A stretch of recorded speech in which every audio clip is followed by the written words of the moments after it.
Assalamualaikum warahmatullahi wabarakatuh. Kembali lagi dengan saya, host Bisikan Dara.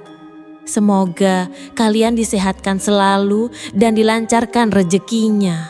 Amin. Bayangkan, kamu mendaki gunung bersama 3 sahabat dekat. Langit cerah, peta digital aman, logistik lengkap, dan niat hanya satu: menikmati indahnya alam. Tapi bagaimana kalau alam justru tak ingin kamu pulang? Hari itu, Ray, 25 tahun, bersama 3 temannya, Fikri, Haris, dan Yoga, memulai perjalanan menuju Gunung Salak. Mereka memilih jalur Curug Seribu yang katanya lebih sepi tapi menyajikan keindahan liar yang masih asli. Di sepanjang perjalanan, suasana hutan terasa damai. Burung-burung bersahutan dan cahaya matahari menembus celah pepohonan seperti lukisan. Ray sempat berkata, "Gila ya, kayak bukan di Jawa, mistis tapi tenang." Mereka saling lempar canda sambil menyusuri jalur setapak. Sesekali berhenti mengambil foto. Tak ada firasat buruk, tidak ada tanda-tanda bahaya. Memasuki jam ketiga pendakian, kabut turun perlahan. Awalnya tipis, tapi makin lama makin menebal. Suara serangga tiba-tiba menghilang. Hening, sunyi. Fikri memetak diam. Tadi jalurnya belok kanan kan? Kok ini kayak gak pernah kita lewati? Yoga menunjuk ke arah pohon besar yang terlihat seperti pintu gerbang alam. Di belakangnya ada jalan menurun yang dipenuhi daun kering. Serius deh, tadi gak ada pohon sebesar ini. Namun Ray berkesiras. Jalur ini yang ditunjukkan GPS. Arah kompas pun menunjuk ke depan. Mereka putuskan lanjut, tapi 15 langkah kemudian mereka berhenti serempak. Dari balik kabut, samar-samar tampak struktur bambu membentuk gerbang melengkung. Di belakangnya berdiri saung-saung kecil berjajar rapi. Beberapa orang terlihat berjalan lambat, mengenakan pakaian putih lusuh. Ada yang duduk menganyam, ada pula yang membawa kendi. Tapi semua wajah mereka menunduk. Tak ada suara. Hanya gamelan dari kejauhan, terdengar pelan tapi ritmenya menegangkan. Ray berdiam. Nafasnya tertahan. Dia menahan nafas sambil memperhatikan sekitar. Lalu ia bergumam lirih. Tempat ini bukan kampung biasa. Dan di belakang mereka, dari salah satu saung, perlahan muncul sosok seorang nenek tua mengenakan kain panjang. Ia menatap langsung ke arah Ray dengan mata putih polos, tanpa bola mata. "Kalian tidak sengaja datang, tapi tak semua yang datang bisa pulang." Suara nenek itu menggema dalam kepala Ray, seolah tak keluar dari mulutnya langsung. Napasnya tercekat. Ia mematung, tak tahu harus menjawab apa. Fikri menarik lengannya pelan, tapi Ray tetap diam. Matanya terpaku pada nenek itu. Wajah keriput, sorot mata hampa tanpa bola mata, dan senyum yang terlalu lebar untuk ukuran manusia biasa. Desa itu kini terasa jauh berbeda. Udara yang tadinya dingin tiba-tiba terasa pengap. Kabut menipis justru memperjelas semua sosok penduduk. Mereka berdiri, mematung, dengan wajah menghadap ke rombongan Ray. Namun yang paling aneh, tak satu pun dari mereka berkedip. Yoga berbisik pelan. Suaranya nyaris tak terdengar. "Sejak kita datang, mereka belum gerak sama sekali. Gak napas, gak ngomong. Fikri mulai panik. Ia melangkah cepat menjauh, namun langkahnya terhenti di depan sebuah rumah bambu. Di depannya berdiri seorang anak kecil, mungkin sekitar 8 tahun, tersenyum sambil menggenggam boneka jerami yang sepertinya menyerupai wajah Fikri.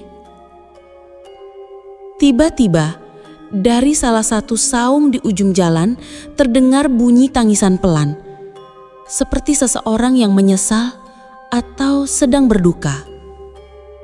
Haris berjalan pelan ke arah suara, tapi langkahnya terhenti ketika melihat pintu saung terbuka sendiri. Di dalamnya hanya ada cermin tua tergantung miring. Saat Haris menoleh ke permukaan kaca, ia mendapati refleksi dirinya tidak mengikuti gerakan. Ray memanggilnya keras, namun suaranya terdengar seperti ditelan kabut. Ray mendekati rumah besar di tengah desa. Di pintu depannya tertempel sobekan kertas kuno penuh tulisan tangan yang nyaris terhapus. Salah satu kalimat yang masih terbaca berbunyi, "Mereka yang terjebak karena lupa pulang akan menjadi penjaga kampung berikutnya." Haris yang membaca ikut membeku. Tangannya bergetar saat menunjukkan sesuatu pada Ray. Di dinding bambu tergantung foto tua dalam bingkai kayu retak. Dalam foto itu berdiri 4 orang dengan wajah yang sangat dikenali. "Ini kita," ujar Yoga gemetar. Wajah Ray pucat. Pakaian dalam foto itu persis dengan yang mereka kenakan hari ini. Namun semua wajah dalam foto itu menghitam, seperti terbakar. Dengan gemetar mereka sepakat untuk pergi. Tapi ketika mereka kembali ke tempat awal, jalan setapak yang tadi mereka lewati telah menghilang. Yang tersisa hanya hutan rapat penuh akar menjalar dan tanah basah yang menghisap jejak langkah. Fikri mencoba mengaktifkan GPS, tapi layar ponselnya hanya menampilkan koordinat aneh. 0 derajat 0 menit 0 detik utara dan 0 derajat 0 menit 0 detik timur. Koordinat mustahil, titik kosong. Dari kejauhan suara gamelan kembali terdengar, namun kini disertai dengan nyanyian lirih. Mereka menoleh. Para penduduk kampung kini mulai berjalan pelan menuju mereka. Langkahnya lambat, serempak, tak bersuara. Dan mereka masih belum berkedip. Ray membisikkan sesuatu pada dirinya sendiri. Kita harus keluar dari sini sebelum jadi bagian dari mereka. Namun sebelum langkah pertama ia ambil, nenek yang tadi muncul kini berdiri tepat di belakangnya, tanpa suara, tanpa jejak, lalu berbisik. Yang paling kuat akan dijadikan penjaga gerbang. Ray tersentak. Tubuhnya bergidik, seolah udara di sekitarnya tiba-tiba membeku. Ia mundur perlahan, mencoba menjauh, tapi langkahnya terasa berat, seperti tanah di bawah kakinya menolak melepaskannya pergi. Tak mau menunggu lebih lama, Ray mengajak Haris, Yoga, dan Fikri untuk lari meninggalkan kampung.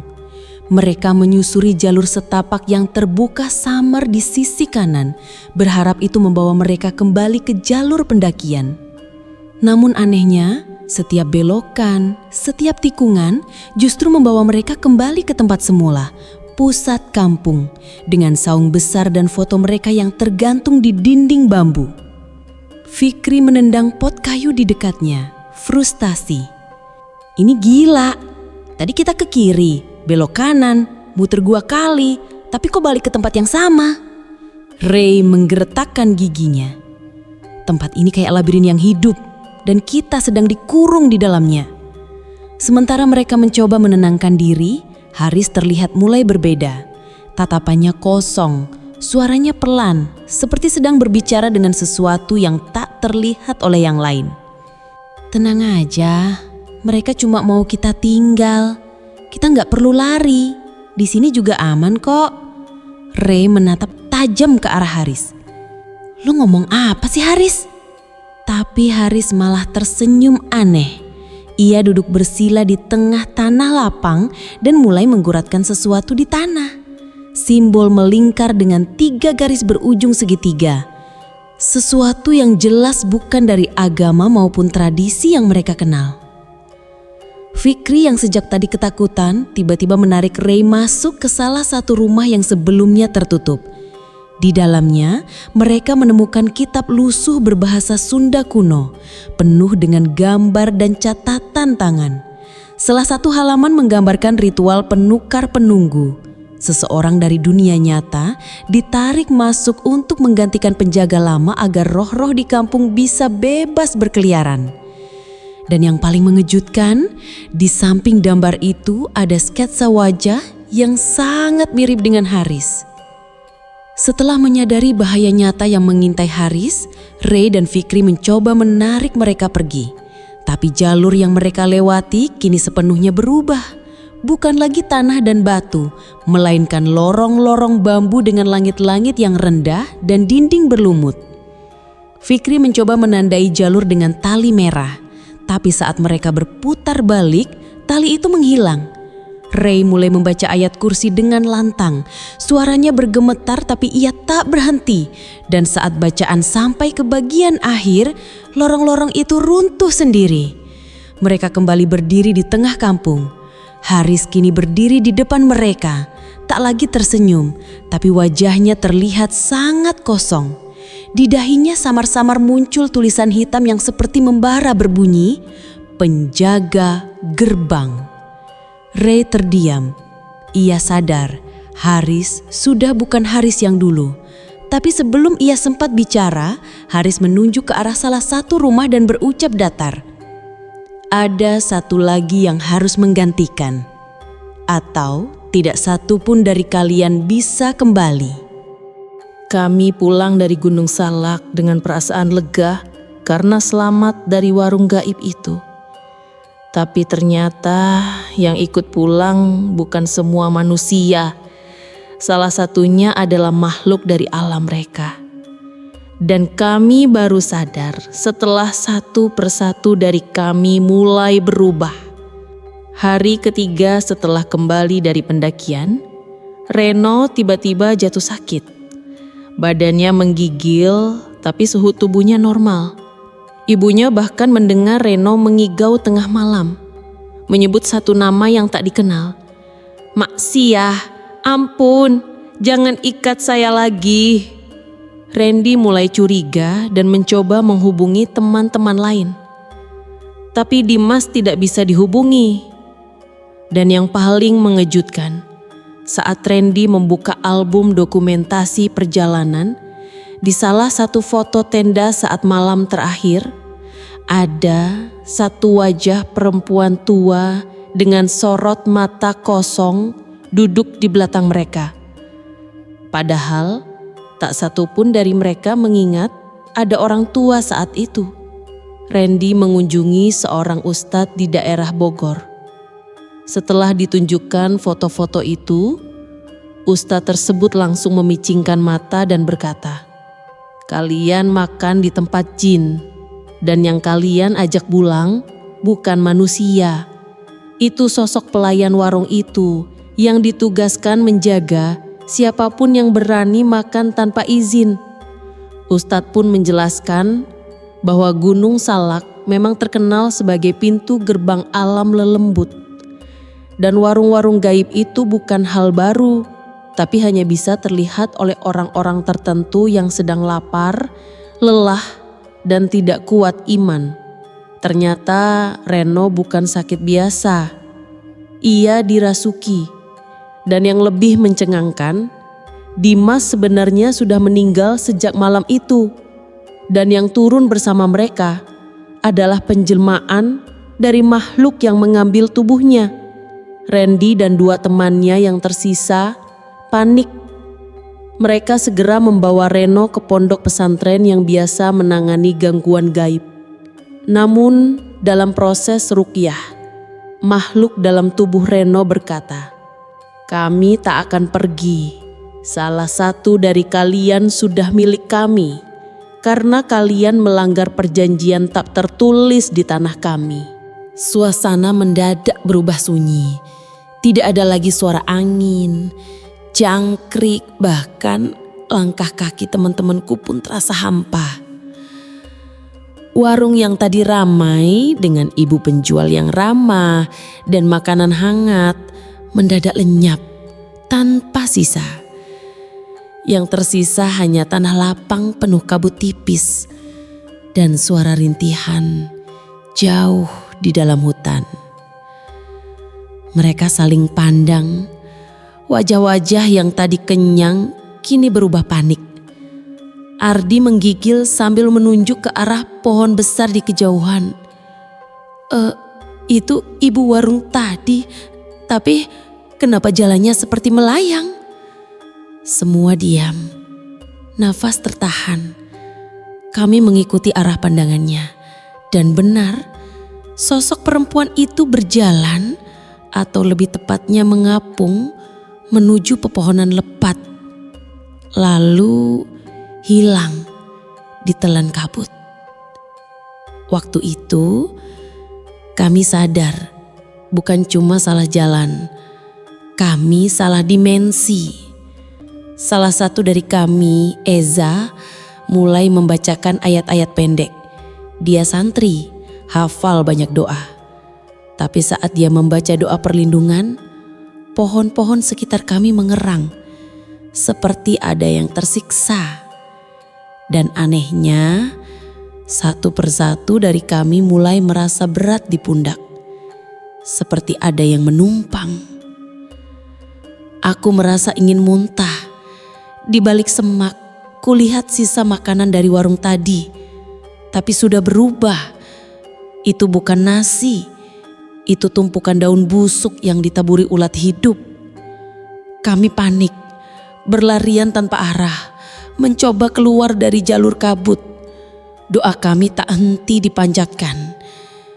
Hingga akhirnya menjelang subuh terdengar suara azan dari kejauhan. Kabut menipis, cahaya fajar menembus sela pepohonan, dan saat kami keluar ke jalan tanah, kami disambut warga yang sedang ronda. "Dari mana aja, Dek? Kalian hilang seminggu loh." Padahal bagi kami baru 1 malam. Tapi bagi dunia luar kami hilang 7 hari 7 malam. Sampai sekarang kami tidak pernah kembali ke jalur itu. Dan yang paling menyeramkan, warung itu masih kadang muncul, kata penduduk sekitar, tepat di malam Jumat Kliwon. Jangan pernah tergoda mampir meski lapar. Karena begitu kamu makan, bukan cuma perutmu yang kenyang, tapi jiwamu yang dipertaruhkan.